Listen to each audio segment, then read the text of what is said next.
Ang video na to ay ang solo ride ko papuntang Manurigao Highlands na matatagpuan sa New Bataan, Davao de Oro. October 10, 2021 ko ito na ruta. Hindi pa ako bihasa sa pag-record nito kaya wala akong masyadong clip at matagal na rin na-delete ang video ko sa action cam dahil full storage na ang hard drive at external ko. Pero syempre, babalikan ko rin ang ruta na to para makapag-video na maayos. Kaya paki-like, share, and subscribe naman sa aking YouTube channel. At paki-like and follow naman ako sa aking Facebook page. Nasa description yung link.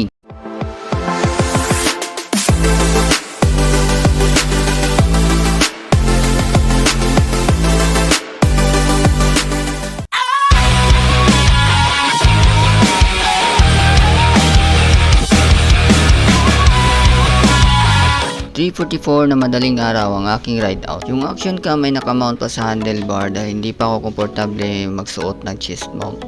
7:16 AM dumating ako sa Nabunturan. 10:13 AM dumating ako sa Tulay. Malapit na ito sa starting point sa ahon ng Manurigao Highlands.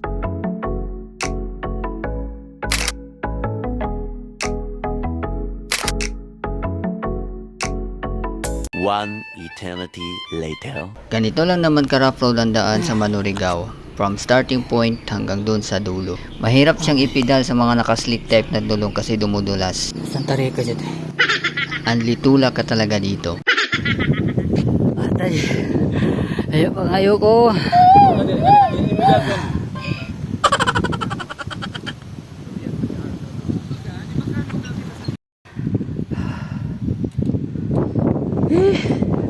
Basta palayo ah.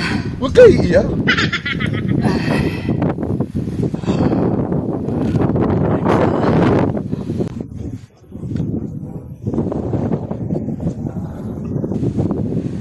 Ay, Diyos mio. One eternity later. At sa wakas nakarating din sa walang tigil na pagtutulak at sobrang lakas ng hangin dito at nagbabadya pang umulan.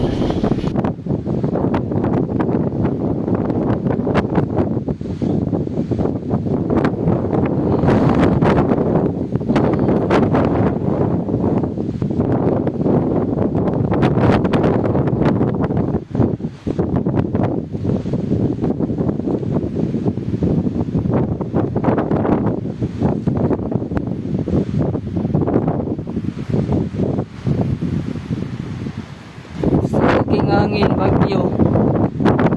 Pero naabot yapon ko.